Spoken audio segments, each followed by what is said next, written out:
Test, test, check 1, 2. You know you need unique New York. You know you need unique New York. Does that sound all right?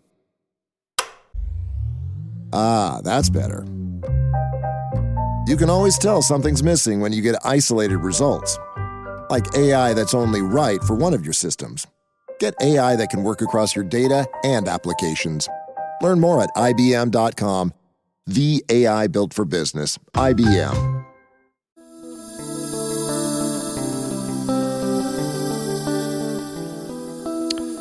Hello, this is Doyle, listening Spirit Talk Show, bedtime stories for grown-ups. Welcome to another episode of Spirit Talk Show, where storytelling takes center stage. This season, we're diving deeper into original tales, AI-crafted narratives, and unscripted cold readings, all brought to life with people and guests that can come on. That hopefully we have a heart for telling stories, okay? We've had a really exciting month with over 55,000 plays. Actually, I think it's more like 65 now, and a growing global audience. Spirit Talk Show is more than a podcast. It's a place to tell our stories. I hope you can go out and tell and do something that has a story worth telling. If you guys would like to get involved, go to spirittalkshow.com. And of course, I like to have guests on.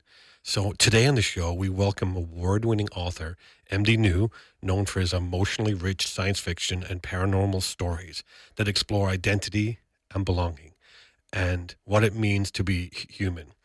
As AI reshapes the creative world, we dive deeper into the big question: can machines capture the heart of storytelling, and where do human voices fit in? So MD, as I mentioned, is an award-winning science fiction author and of paranormal fiction, also known for weaving LGBTQ characters into emotionally rich, speculative stories. His books include The Calling and A New World series, and a blend of extraordinary with deeply personal, exploring identity, connection, what it means to be human. So I have MD Neu in the studio. Hey, MD, thanks for coming on. Thank you so much for having me. It's great to be here. So, you wrote a lot of books. Is that all you do? You've so much time. It's like what, 20 books now? What are we talking? Oh, don't I wish? No, it's well, I do have the short stories. So if you count the short stories, then yeah. But I think I have 13 kind of full length novels, and that I would consider, substantial books. And then, as you mentioned, as I said, I do have some short stories that are very short. They're less than 5,000 words, or 5,000 to 7,000 words. I've got a couple of those. Okay, well, we're going to hopefully read one of those tonight, if you're okay with that. I think it's. Sorry. Oh no, go ahead. Oh, I thought you were reacting to me saying that we're going to read one of those tonight. There was a gasp. And I said, I just said, like you were so amazed. This is not new information, right? No, I was practicing earlier. I was reading through the story just to re-get acquainted with it. So I should, in theory, be ready to go for that. So okay. Well, let's talk about, one of the reasons I wanted you to come on is because you're a writer and you probably have some concerns about how prolific AI is becoming. Have you, hold on. I knew I couldn't hear it correctly because I wasn't wearing my headphones. Okay, we're going to start again. Okay, sorry, I'm going to go back up and ask that question again. I'm sorry about that. No problem. Yeah. Okay, well, one of the reasons why we wanted you to come on is because we are a show that does AI-generated stories, and I'm not doing it to try and replace the creative person. It's supposed to be a demonstration of what AI can AI can do, and where it is, and how to compare to the work of humans like yourself. So how do you feel about the prolific advance of AI? So I tend to have very mixed feelings about it. One, because I can see down the road how companies like Amazon will use it to completely get rid of authors and charge people a lot of money to have stories delivered right to their inbox based on a prompt that they themselves create. So I think that could potentially be a problem. Will it happen? I don't know. Could it happen? Absolutely. Um, but that said, I also know that there are some benefits to it. You know, it's one of those tools that, in the wrong hands, of course, can be an awful thing. Hmm. But if you use it for what I interpret it to be used for as a tool, Yeah. then it can be a help. For example, when a author finally writes their book blurb, which can be an Hmm. arduous task, you can use AI to compare it and contrast it to other blurbs in your genre. Okay. And Yeah, it can makes sense. provide feedback for you to be able to, change your blurb, So that's which is using it as a helpful. tool. Yeah, using it as a tool. Yeah. Yeah. Hmm. So it's one of those things where it's kind of, it's like, am I happy that it's here? Not really. Do I think it's going to do a lot of damage to writers and to the writing community? Potentially. Is it going to go away? No. No. Yeah, I equate it to standing on the train track, yelling at the freight train towards you, saying, "Stay away! I don't want you to come." The freight train doesn't care; it's still coming at 80 miles an hour, and it doesn't matter. So it's here. So as a community, we should try to, as a creative community, we should try to use it as a tool you're talking about, rather than letting it take over and not buy those things from Amazon and the big people. We know they're going to do it. Even episodes going to say, like, give me a Simpsons episode about this, and it will make a Simpsons episode for you. It's going to get there too. Yeah, exactly. And the problem, of course, is that AI, as we have it now, was trained on pirated and stolen material. You talk to just about any author, and they will tell you, based from, the New York Times has posted articles about this where you can actually go and search your book titles and see if they've been used to train AI. And Wow. unfortunately, most authors have, including myself. I think just about every one of my books has been used. I've not received payment for these. Oh, They have been taken with, disregard to the copyright and used to train an AI. wow. And that's a whole separate issue, which Uh, is why I know a lot of publishers are now suing. yeah. There are pending lawsuits out there. So that's my biggest issue. Is it's like, look, you blatantly stole millions and millions of words from Yeah. authors who spent hundreds of hours creating these stories, and you don't care. So when you say stole, where did they get them really? Like, did they hack into our server, or did they buy the book and then you use that to train AI? Like what? I wish they would have bought the book. No, what has tended to happen is there are pirate sites out there where, unfortunately, people go and pirate authors' works Yeah, for them to get downloaded. And I'm not going to tell you the names of the pirate sites because I don't want to give them any of course. Yeah. publicity. They are there. You can do a Google search for them. They exist. And what happens is when AI scrubs the internet and scrubs the web and all that, it comes across these pirated sites and is able to scan the stories and take them. Okay. And so, have they given any justification for it? Like saying, "Well, we're not the ones that stole it. We're just finding something." I'm not saying they're justified in it anyway, but have they given any justification? You know, there's a variety of stories coming out, and it's all legalese. I Yeah, mean, they're all doing what they can to cover the of course. cover You cover themselves legally. you can say ass on the show. It's okay. Cover their ass. It's a podcast that people know, expect that kind of stuff. I'm not being broadcast on the radio anymore. I moved exclusively to podcast, so we can cuss now, but not cuss on purpose. So Right, right. so hey, Howie, did you have anything? Yeah. So, excuse me. Sorry, you get a little cold I have a today. little cold today. So, how much? What? To what extent do you use AI in your stories? What have you? What have you used AI in your stories to complete a plot line, to create a story arc or anything like that? No, I am absolutely personally for me, I do not use AI in my writing. I do not use it in creating my stories. I do not use it as a prompt.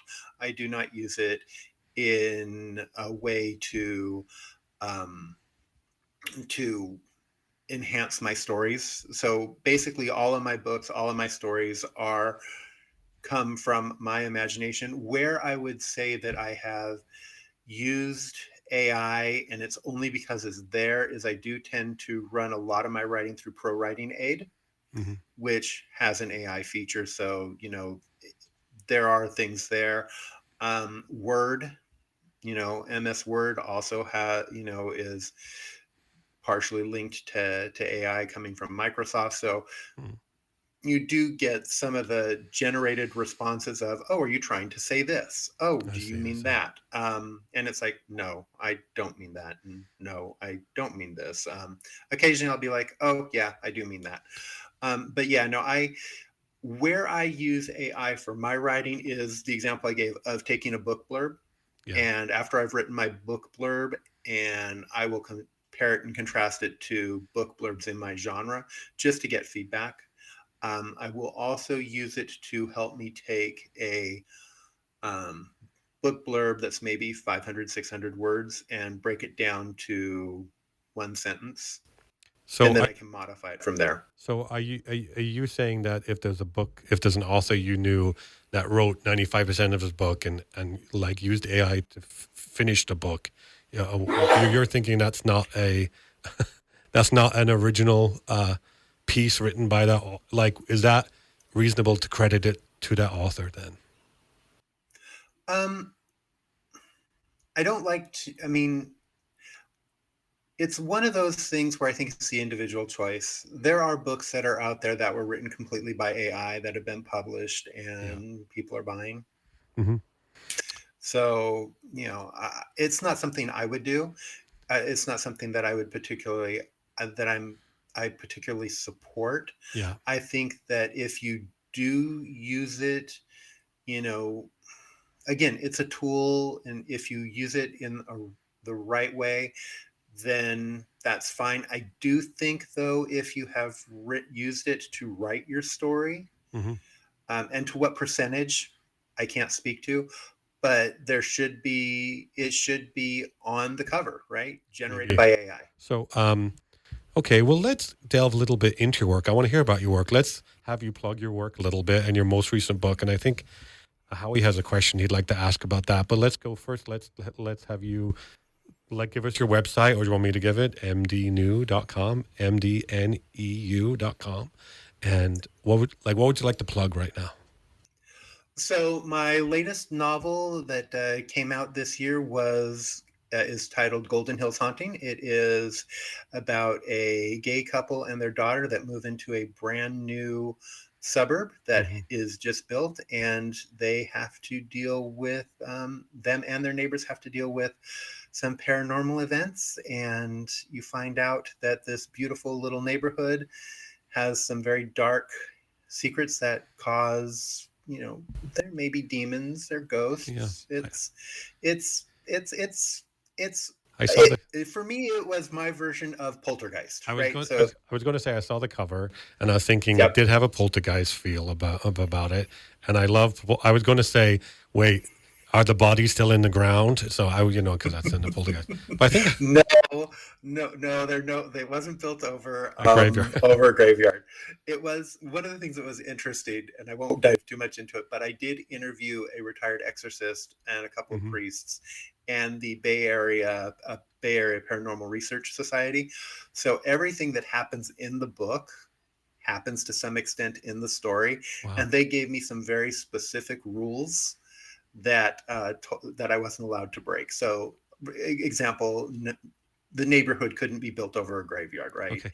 So, well, yeah, So those that don't was like sort of those fun. tropes. So, well, that, like regarding paranormal stuff, that I got my beginning because my house had strange hauntings, and I was involved in a paranormal hunting group that we did like investigations all over. But I want Howie. He's chomping at the bit to ask his question because we want to delve a little bit more into the characters and the identity in your book. So I think Howie has a question. So I understand that a lot of your work centers on the questions of identity and humanity, LGBTQ issues,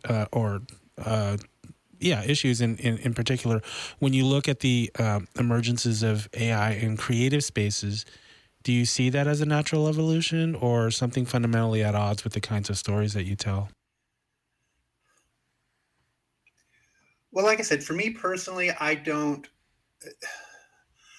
I have read some AI generated stories. I don't believe that they're as rich and as creative as what an actual person can create. And maybe that's vanity on my point or on my side, but I really like to believe that my stories are unique and different enough to where if you were to plug in a prompt and say, hey, create a story about a gay couple that move into a haunted neighborhood, you would not get anything near what my story is. Okay. So, Yeah, I understand. So, okay. Well, let's see. I think Howie has another one. sure. In the middle of all this change, what gives you hope about the future of storytelling?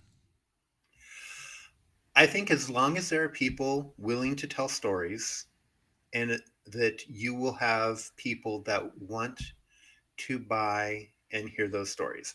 I equate it to one of the best analogies that I heard is around music. Everybody we had vinyl records, then we went to tapes, and then we went to CDs, and then we went to, the digital downloads. What do people collect? People collect vinyl records because they like that sound.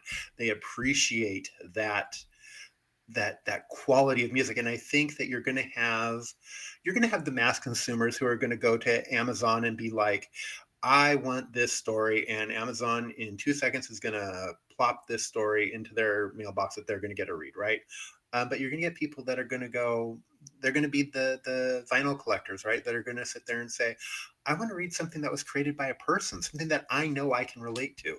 So I think you're going to get that.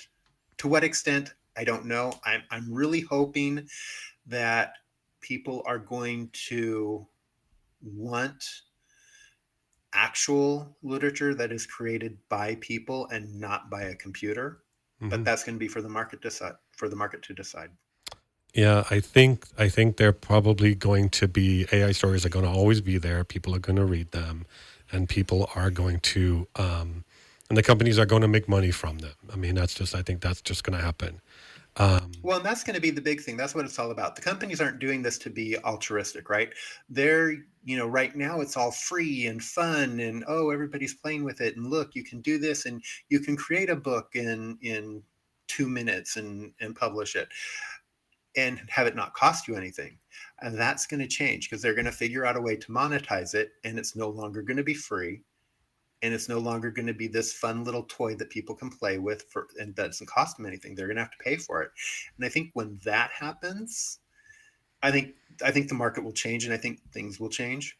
Yeah, I think it's starting to happen in the Netflix streaming world where when we all got off cable 15 years ago, we went on like Netflix, and because there was no ads, and on Amazon because there's no ads, and now it seems like these companies are basically turning into 1985 TV stations where there's unskippable 5-minute ads every 2 minutes of the show. And I think people are going to, unfortunately, a lot of people are probably going to go back to those pirate sites you were talking about, because I've heard people have already started to cancel their Netflix, cancel their Hulu, because now there's ads for something that used to have no ads. So it's kind of like Exactly, and that's a great analogy for it too, because you might get this free story that you paid for in your Amazon subscription, right? And I'm picking on Amazon intentionally because I think that they're going to be the ones that are going to do this, where you get this story that you requested from the prompt, and halfway through it, you're going to get an ad that you can't bypass that you're going to have to either pay attention to, click through, whatever, Yeah. to continue the story. They're going to figure out a way to do it. And that's not going to happen in a book that, let's say, I create. Like if you read Golden Hills, you're not going to have an ad halfway through it, or you're not going to have a paid sponsor of the book. Yeah, yeah. And I think that's another thing that you might see a lot of is these stories will have whole sections of the story that take place in a Starbucks because Starbucks paid to be advertised in the book. I see. Every movie you watch, whenever I see a product, they all paid to be there. Yeah, we understand that.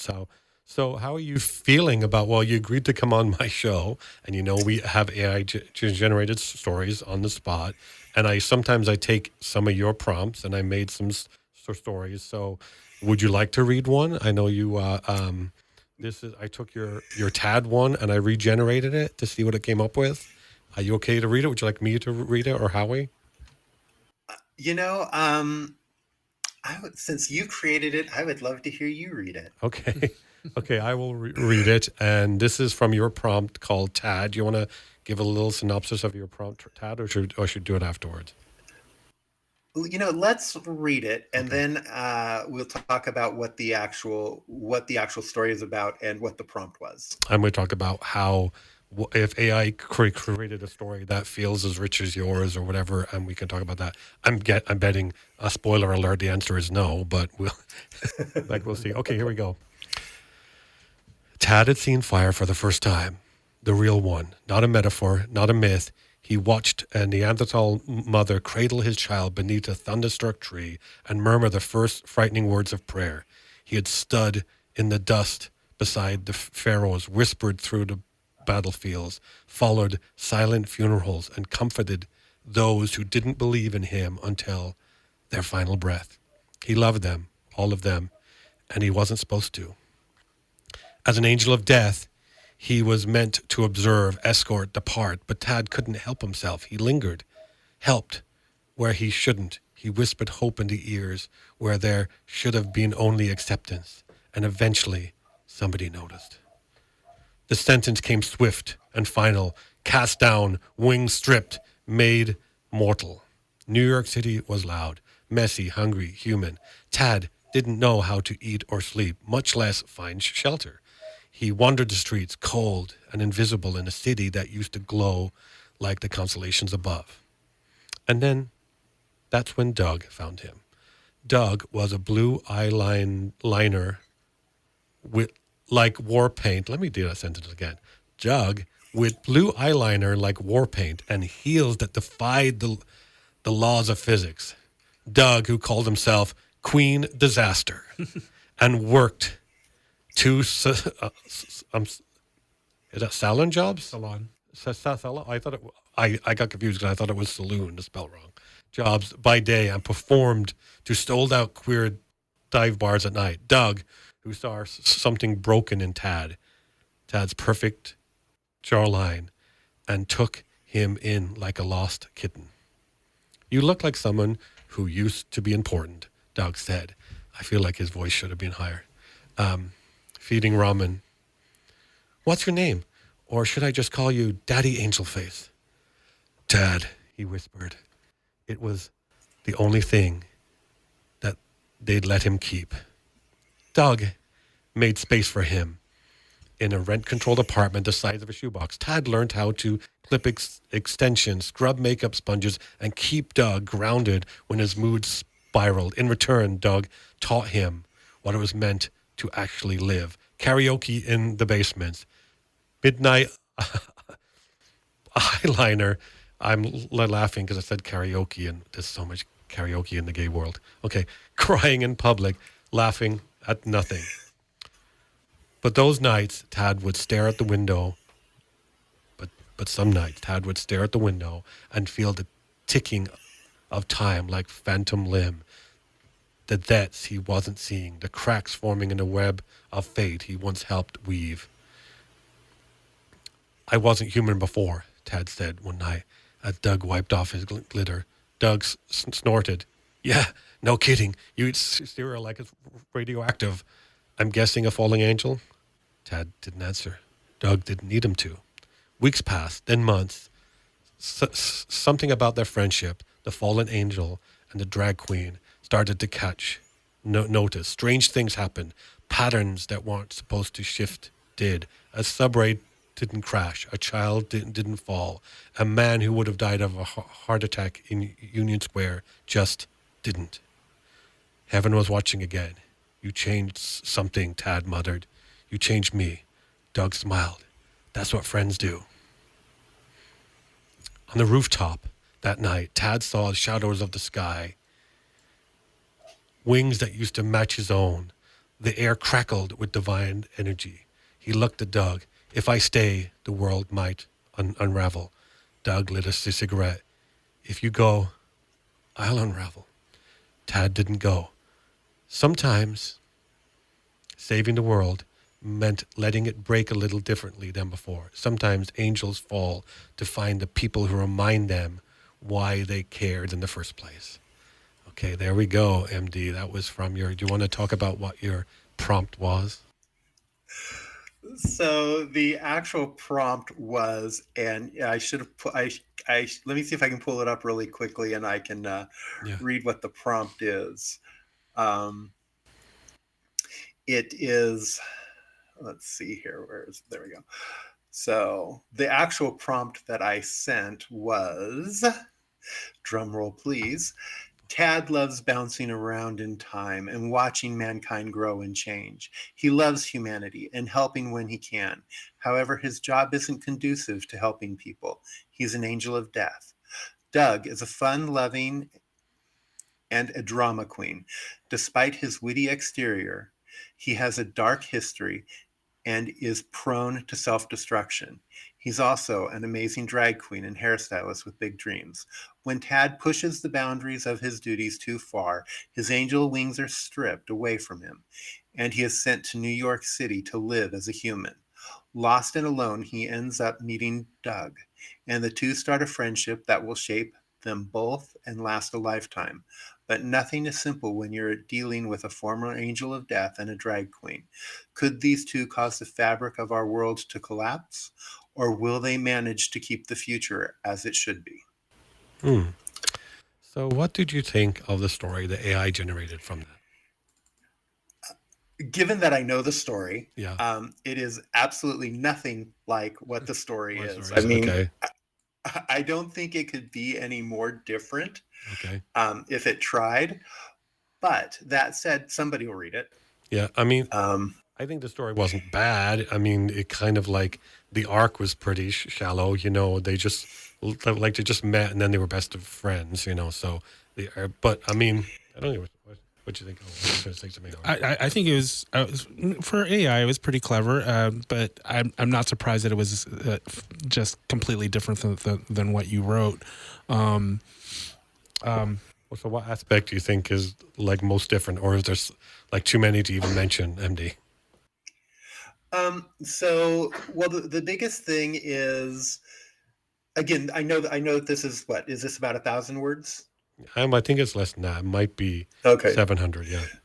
Okay, so yeah, so I mean, it's basically a very short story. It's the nuances and the richness of the story are missed. Part of the blurb is, it lasts a lifetime. The story actually takes place when they meet in 2002, and it goes till they die in 2080. Oh wow! Wait. Yeah, so the story expands their entire life, and their friendship is explored through that, and so you really get to know the characters. Tad never reveals himself as an angel of death to Doug within the story. Now, that doesn't mean that it may not happen and that there aren't other forces at play. Yeah. But you so there's a lot of those nuances and subtleties that are there. I found it interesting that it did hit on some of the darker elements of Doug, mentioning like the cigarette and all that, even though Doug doesn't smoke. I could see what the AI was trying to create. Mm-hmm. And there's a naivety to Tad that is definitely missed in the story. Okay. That is in my story. So there's definitely, I mean, it's definitely a different interpretation. Well, AI isn't going to take your job, it appears. I didn't think the story was bad. I think the cigarette thing is a bit pedestrian, like the whole like film noir, like cigarette thing. You know, it's a little bit like somehow are we still thinking that lighting a cigarette makes someone look deep and cool? I mean, in 2025, are we still doing that? But I don't think it was terrible. I mean, but yeah, no, I wouldn't say it was awful. It's just not it. I mean, would I say it's good? Well, let me put it this way. So I've judged books, and I've judged. I've been a judge for several book competitions. Yeah.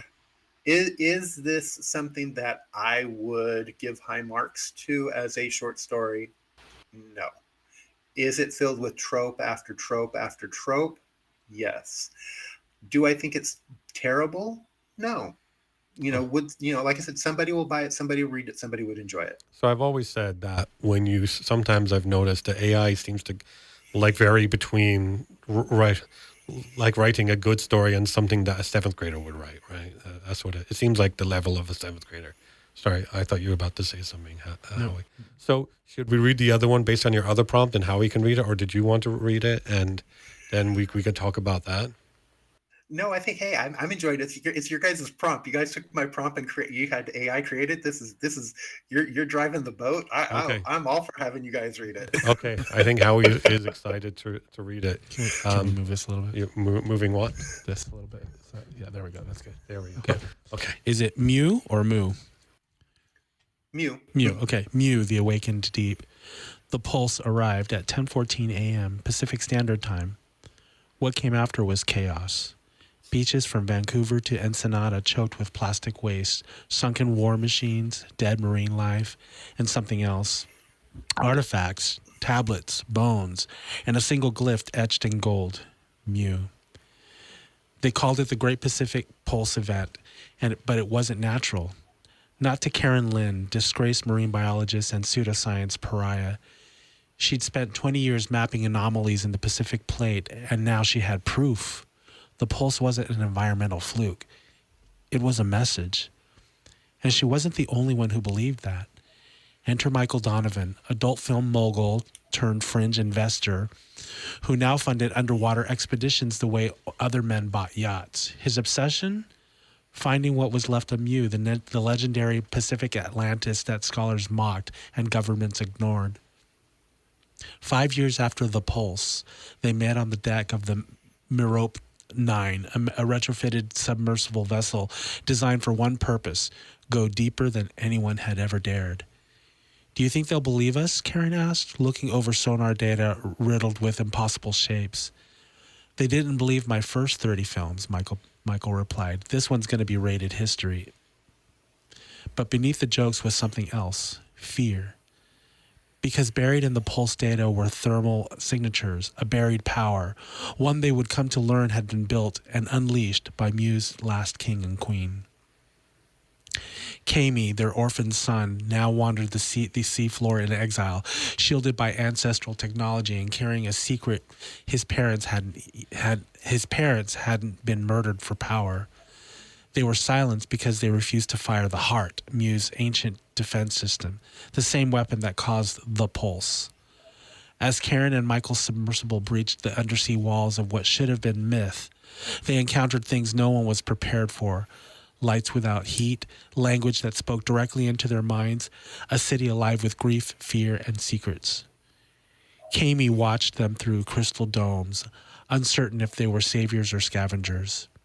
Surface people always dig, his guardian told him. They never ask what should stay buried. But Karen did. She didn't come for fame. She came for understanding. And Michael? He lived his whole life turning people's gaze toward illusions for the first time. He wanted to show them the truth. The last decision was Kami's: bury the heart forever or bring the world above and below together, ready or not. And in the deep silence of Mew's throne chamber, he whispered, It's time. The world is still recovering, but now we know we were never alone, and the ocean remembers everything. Okay, well, now I think if you, MD, read the prompt that you sent. So this is the blurb for Mu, Legend of a Lost City. For years, the whispers and legends of a lost city hidden in the Pacific Ocean were just that, legend. On the day Kami discovered his parents, the king and queen of Mu, murdered, Mu's most powerful weapon fired, sending a pulse rushing towards the North American West Coast. After the 2025 Great Pacific Pulse event, or PULSE, vomited up much of humankind's trash in the Pacific Ocean along the North American West Coast, the mysterious occurrence causing the largest environmental disaster in human history. People are no longer certain. There is nothing concealed in the depths of the ocean. Scientist Karen Lynn and billionaire investor Michael Donovan want to find out what actually happened that day 5 years ago. Will Michael's life in the adult entertainment industry and Karen's moniker in pseudoscience keep them as social pariahs? Or are they on the cusp of finding a civilization that has been kept out of our grasp, deep in the world's largest ocean? How does the event from 5 years ago tie into the murder of the king and queen of Mu?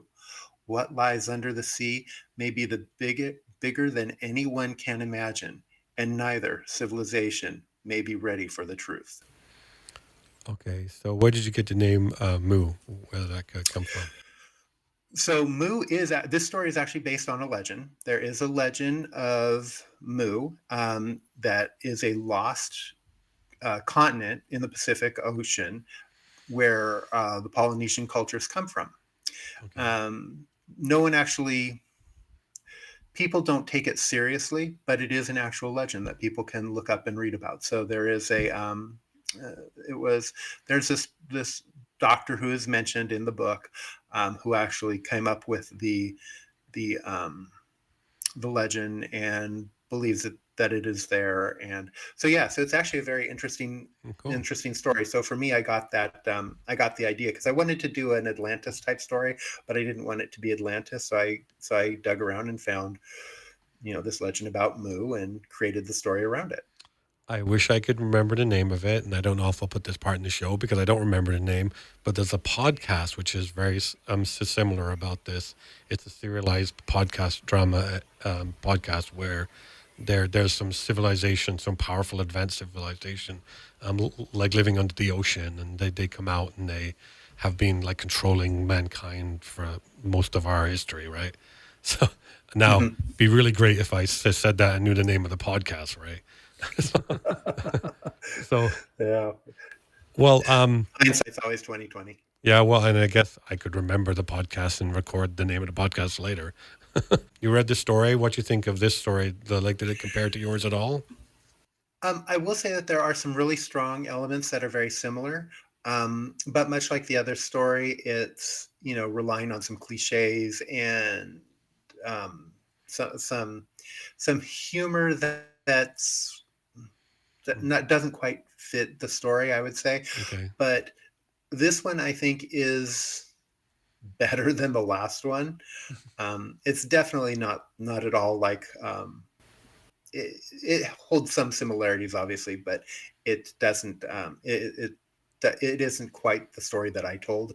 There's obviously more to it. Of course, it's a book, right? It's a full-length novel, so you get a lot about the characters, you get a lot about the world and the development. But yeah, so it's the whole heart thing was kind of interesting. It was like, oh well, okay, that's kind of a neat idea. Not what I used or not what I did, but it was like, oh, okay, that was kind of interesting. So yeah, I could see, like I said, I think this one's definitely a little bit higher marks for creativity, but definitely my story is better. Okay.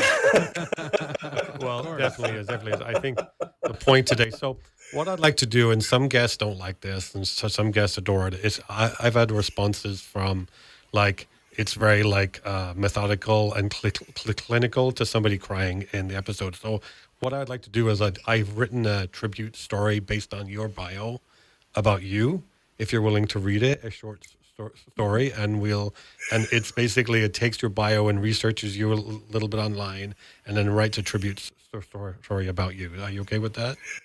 Sure. Yeah. Why not? I'll be interested to hear what it came up with. This should be Okay, so let me see. at the very least entertaining.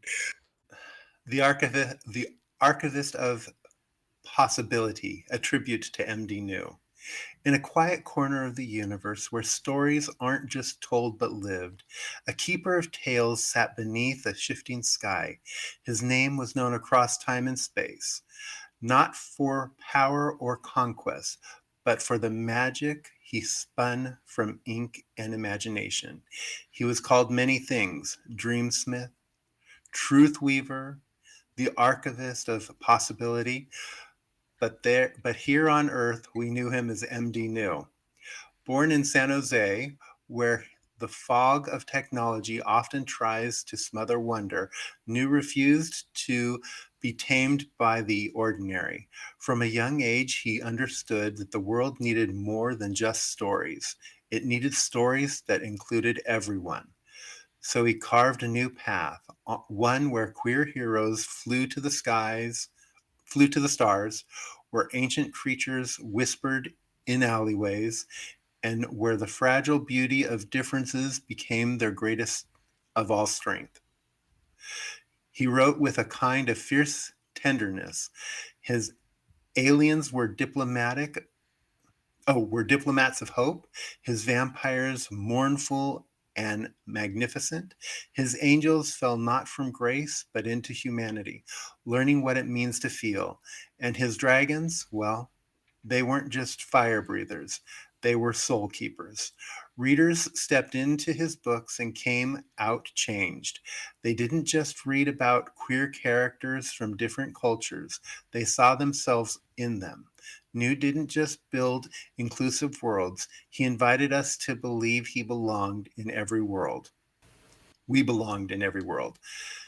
And thought, and through it all, his voice whispered, "This is for you, the reader, who was told they didn't fit, the dreamer who thought no one would understand. You are seen, you are imagined, you matter." So today we honor MD Neu not just as a writer of speculative fiction, but as a liberator of possibilities. His worlds are waiting, his stories are still unfolding, and somewhere in the pages of yet unread tales, he's already welcoming the next traveler home. Let the adventure begin. Okay, what did you think of that? Oh, it was so sweet. Too bad I died. Did, did you die? I know it kind of read to me like an obituary, but Obituary. yeah, but it sounds very, very nice. I mean, it what is interesting is that the information is, I mean, it didn't pull information that wasn't real, Yeah.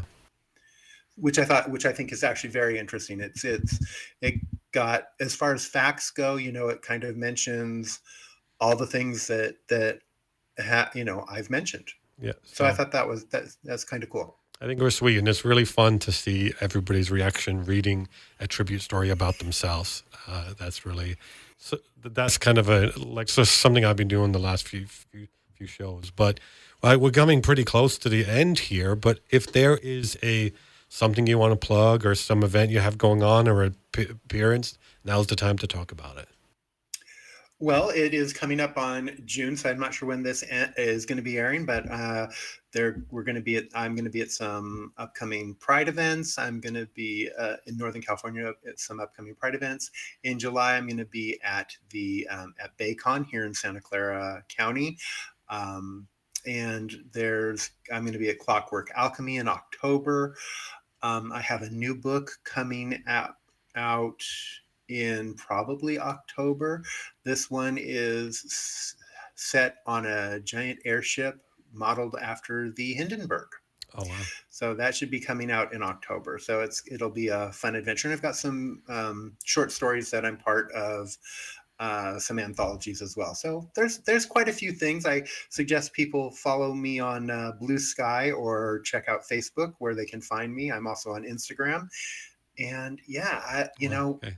after hearing that tribute, boy, I need to get to work and live up to it. So I hope that story doesn't end the same way as the Hindenburg. So, but no spoilers. So Nope, I definitely don't give spoilers. So go to, if you want to find all the information about MD Neu, go to his website, www.mdneu.com. That's MDNEU.com. And you can, all the information about him, buy his book, go meet him at one of those events. Maybe I'll be there at a few myself. But look out for, so at least the conclusion of tonight, what's the conclusion? AI is not going to take your job anytime soon, or what do you think? Honestly, I don't think that AI is going to really take anybody's job. I think that once they figure out how they're going to monetize it, people are going to get bored with it and move on to the next new thing. But it's here. We're going to either have to figure out ways to use it and live with it, or like you said, we're going to get run over by the AI train.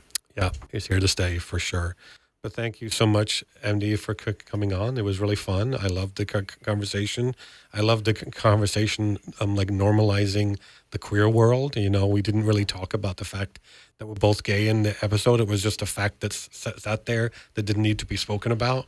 But I mean, now that I'm speaking about it now, that kind of ruins that. But I appreciate what you're doing for the LGBTQ community, and I think they need more people like you. But do you have anything to sign off with, Howie? No, I think I like your human voice, the humanity of your story is something that I think I might want to check out. I think I'm gonna have to buy one of your books and yeah. So everybody should buy books, and so okay. Well, thank you for coming on, MD, and say goodbye. Thank you so much for having me. I wasn't sure what to expect tonight, but it was definitely a lot of fun. I appreciate the opportunity to talking with you guys, and thank you so much for this opportunity. And yeah, please, I mean, if you liked any of the conversation tonight, definitely check me out and check out my works. I would love to have people read them. Great. Well, I hope they do that. And thank you, everybody, for listening. If you guys would like to get involved, you can go to spirittalkshow.com. Find all the information about our upcoming shows that we have. And with that, have a good night. Good night. Thanks for spending time with us. Now go make a story worth telling.